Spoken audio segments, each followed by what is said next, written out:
Why am I back here? After the video I just posted with how like kind of bad the day went, why the hell am I back here? Because I had that much confidence in what I'm doing. Doesn't seem like it. You know, like every day I've come out, like the last month and a half, insanely confident once I hit the water. By the end of the day, you'd think I had one of the worst days of my life. Nonetheless, things have not been going as well as I have felt they were going to first thing in the morning. So come out here, back to the same place we kind of just struggled at the other day. And the conditions, if they do what they're supposed to, are probably not going to be that great for chasing smallmouth. And yet I'm back here because I have a ton of different things that I can try today that I have an insane amount of confidence in. I didn't try even the last time we were out here because I couldn't pull my head out of my butt while I was out here because I allowed myself to get stressed. I'm not going to do that today. So we're going to try and do things a little differently. When I fish the drop shot, I typically go straight down and, you know, then dance it a little bit, retrieve, repeat. I'm not going to do that today. If the situation calls for it, I'll do it. But what I want to do a lot more of is dragging the damn thing. Do things a little differently with things I am really confident in. We're working the fall transition for smallmouth. What's it going to take? I don't know yet. I have an idea of what I think it will, but that's why I have all these rods out. I have come prepared to be able to throw a bunch of different things at them and get something to bite. Now, I spent a lot of my time 2 days ago, which you saw, trying to video game fish them, drop straight down. And it literally worked one time, the very first drop of the day. So I'm gonna continue to try today as I see them, because at some point that bite will work very well. They're not gonna be skittish, they're not gonna be line shy or whatever it is that's causing them to not bite. And they're gonna come up and they're gonna start hammering down on it. So I'm gonna keep trying in the midst of still doing things different from what I did the other day. I'm gonna go Ned rig first. Torn between Ned rig and tube. Let's go easy mode Ned rig first. That's a fish, dude. Yeah! Had to let it marinate. Where are you? Whoa. Fiery. And he's so little. Whoa, what'd you just spit up? Smelt everywhere. Oh, and blood, and blood. Yep, that's promising. That's a better fish. I think, I hope. Certainly feels it.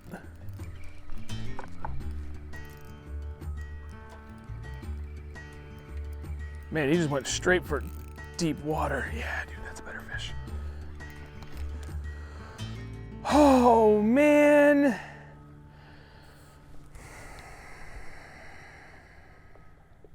A Palomar knot came untied on me. That's the first time that has ever happened. All right, well, we figured out what color and what bait. So, just gotta keep going.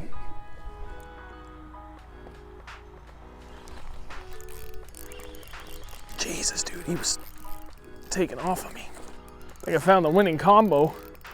Not even feels, doesn't even feel close to the size of the one I just caught either. You didn't eat it, did you? Yeah, you did. Okay, got that out a lot faster this time, so fingers crossed. Okay, I can show you one. Got one. Yep, down he goes.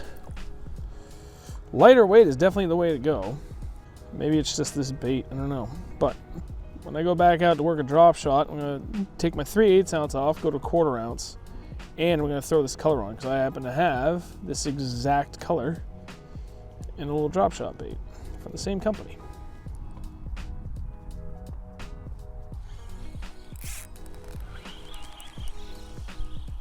Stay down. Color is everything. Oh, he's not even that small or that big. But if I put you in the net, you can't mess my drop shot up now, can you? Color is everything with these smallmouth. Another dink, but a fish in the first cast at this spot. So I'm gonna take that as a positive and go with it from there. 25 feet down, there we go.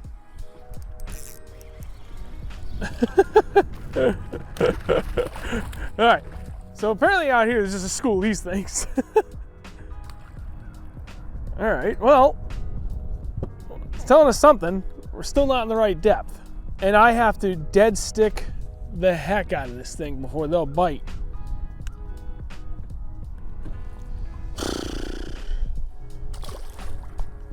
All right, where are the big boys? The big boys and girls. I want them to come out and play. Try haul.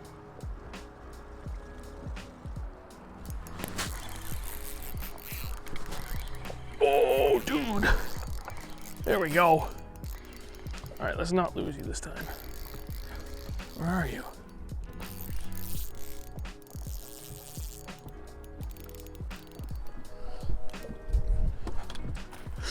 Oh no. Thank you. Ha. Oh, dude, top dead center. And the snoot. It's a bit better. Ned rig kind of day.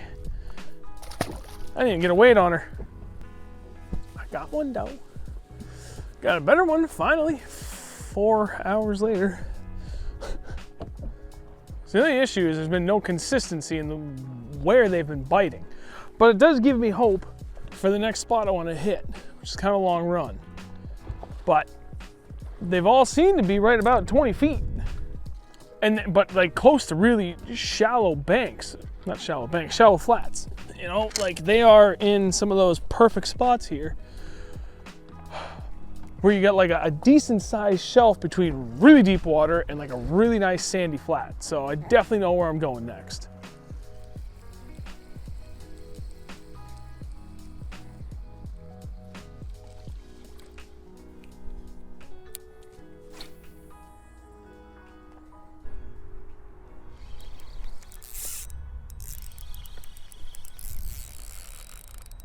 Please be a good smallie.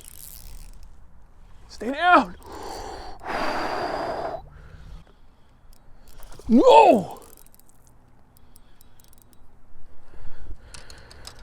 my God, dude. Thank you. All right. Another decent one. It's been a slow day.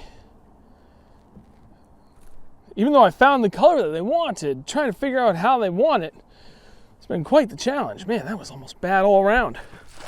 All right, let's get a weight on one of these.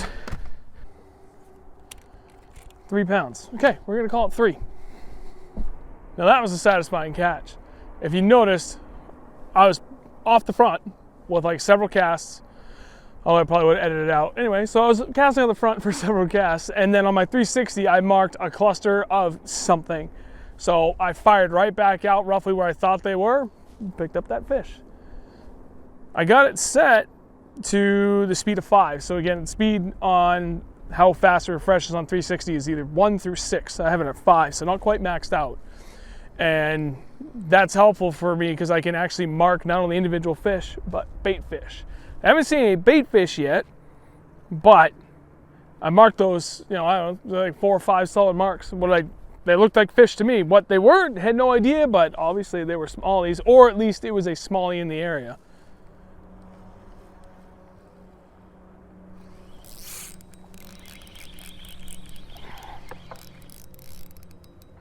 Oh, he turned his head. Oh my God. God, they're so healthy though. This fish is strong. And alone too. Spitting up smelt. Oops. Hey, all right, never mind. Let's just do that. You're tiny. Oh, you kicked my weight off, dude. This is getting too expensive. Another one. A lot more of those than any other sizes so far today, that's for dang sure. All right, it's gonna wrap it up. I'm gonna do one last cast here while I'm talking. Came in here really confident, and you know what? All things considered, it was a good day. I think I caught about 10. And I should have had 3 really good fish, but I only got 2 good fish in the boat, and then a bunch of little dinks after that. Given the conditions where it's not exactly bluebird skies, but it's as close to it as you can get. Just some really thin, high clouds, high pressure, relatively calm, water temps falling. It was really cold last night, but it's still not there. It needs like another week is my guess of this kind of sustained overnight cold temperatures before things really start to ramp up. But in just 2 days time, there's been a significant shift in where the bait fish and where the bass have been. When we were here 2 days ago, like 35 feet was the magic number. And while I did mark a bunch of bait out that deep, the bass were not that deep. We caught them that deep the other day, but now everything's up closer to 20 feet. So in just 2 days time, with those two cold fronts, the shift is happening. I just think I'm here too early.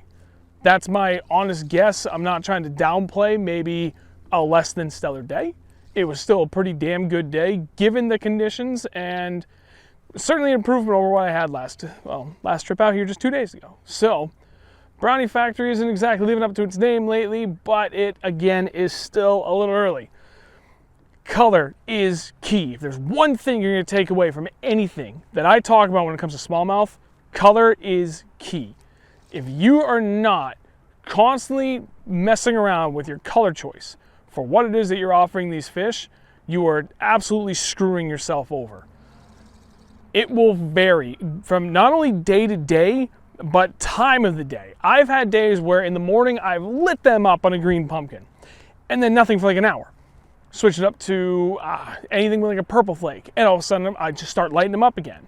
It can change that drastically in such a short amount of time. When you're going for smallmouth, especially in clear water, glacial lakes, from my personal experience, color is key. I hope I reiterated that point enough. You need to have your go-to confidence baits and then like 5 or 6 different colors in that, so that you're always prepared for what it is they're throwing at you, because it varies on a day-to-day and even midday basis. So I hope you guys find that helpful. I hope as I'm talking throughout the day, what I'm trying to do has been helpful for you guys to hopefully get a better grasp as to where and how to find smallmouth as transitions are happening. You know, I covered it a lot going from late fall to early spring, spring into summer. Now we're going summer into that fall transition, and it's gonna be a narrow window before we're going straight from fall into winter. New Hampshire is known, and even New England, once it gets cold fast, and water temps will plummet down into the 40s. Well, they'll kind of hang there for a little bit, but you know, we go from peak to the kind of that mid-low really fast, and that's where it hangs again. So hopefully you guys can find them during this transition. Thank you all for watching. I greatly appreciate it. I'll catch you in the next one.